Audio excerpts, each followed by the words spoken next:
Phil Phails at Philosophy. Kantian conceptualism would argue that we have these fundamental categories that we use to organize our sensate experience into things we can name as objects.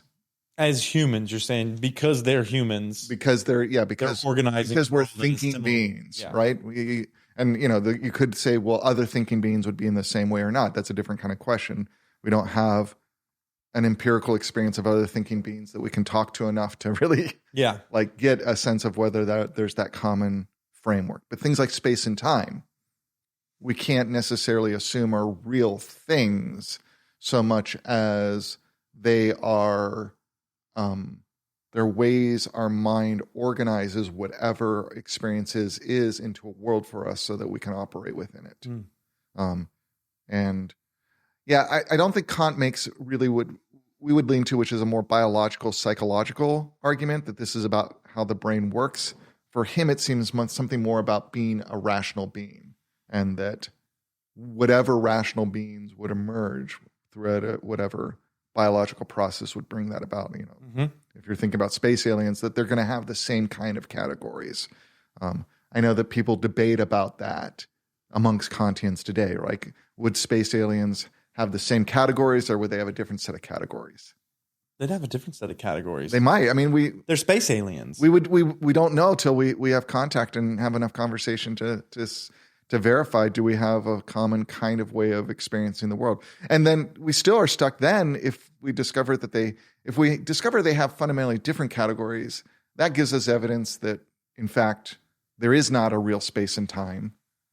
These are just categories we use to organize experience, right? If they do have a concept of space and time that's like ours, and this is, that you saw that movie Arrival, right? Mm-hmm. That's kind of what he's playing with, is that notion that there could be difference.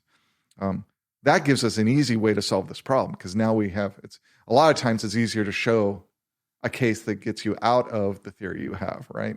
But if we did encounter space aliens and they had the same notion of space and time, then we're still stuck. Is this notion of space and time a product of the fact that we exist in a universe that actually really has space and time?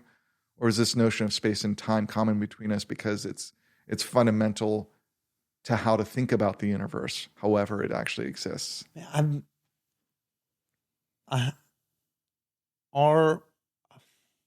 just going to spit this out. I don't know how to. I would imagine that the way we organize the world is based on our sensory data, like that we have touch, smell, sight, hearing, all of those, that those are going to structure how we organize the world. It'd be like the types of metering, the types of things we have to, like, the data we have structures how we structure data. So if an alien doesn't have those, has a whole nother toolkit for sensory data, they would organize the world based on the data that they're receiving. Right. But let's go to something like, well, how do you do that, right? We know to do that through induction, right? That we can look at the world and take this data and say, there are these patterns, and those patterns are predictive of future patterns, and we can start assembling those, right? Yeah. One of the problems I think we've talked about before is we have no proof for our principle of induction except through our experience of induction. So it's circular. Right. Right. Why do we rely on it? But I think you can resolve that by going to, I tend toward more a kind of conventionalism, which I think is what you're talking about, which is that as humans, we develop these conventions to describe our experience, like space and time. Yeah.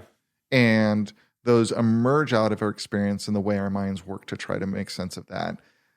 Likelihood, some other kind of being with a different experience of things may have different conventions they develop. What might bring us closer to something true or real is then finding some level of solidarity between our two theories. Yeah. Like where can we make these work together? Right. But I mean, part of the problem I have with metaphysics is I don't think you ever get there. It's always an approach, right? And the only way to get closer is to have a bigger community of different kinds of beings.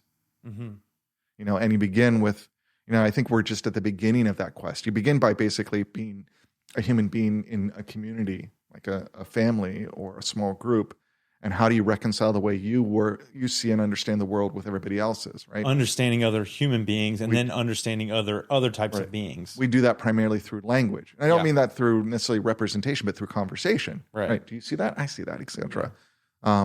Does that mean that what we've now come up with as a description is actually the real thing over there? Probably not. It's just a way we figured out how to interact with whatever this world is. And then as human beings, we develop and realize there are other people with different languages and different cultures, and we start talking to each other. And increasingly we can develop a solidarity between. Now, that doesn't mean that we say, oh, let's erase all the differences between us, because sometimes what we realize is this way of looking at the world has a different perspective than this way of looking at the world, and we can't capture that in one signifier. Right. So there's a richness to understanding that's different than precision. Right. Yeah. But I don't think we get a precise sense of what real is. And I think what is real we get a better sense through richness than precision. Right. Yeah. Do you know what I'm saying? Like, no, the way I conceptualize that or make sense of that is, in music, I remember going to music school and being at the fourth floor of the University of North Texas Library, where they had an immense musical library, and listening to Thelonious Monk for the first time and thinking, like, this doesn't make sense to me. I don't understand it. I don't have a place to put it within the context of good music. And it's herky-jerky, or it's not, and it doesn't make sense as good. Through exposure, through talking to other people about their understanding as good, it now becomes probably one of my favorite pianists. And through that absorption, or through that being with and then making normal or making beautiful, I'm stretched to now not only this small concept I have what beautiful music is now is larger. Yeah, your concept of music is enriched. Mm-hmm. Enriched. And so I think you actually have a better take on what music is. Right.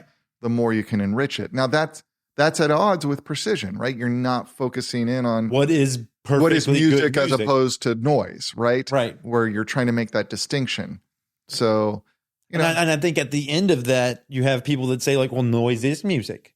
Right. Something that you hear as sound is music. It doesn't have to have pattern. Right. And then the other ones will say, well, no, it has to be a Beethoven, blah, blah, blah. Right.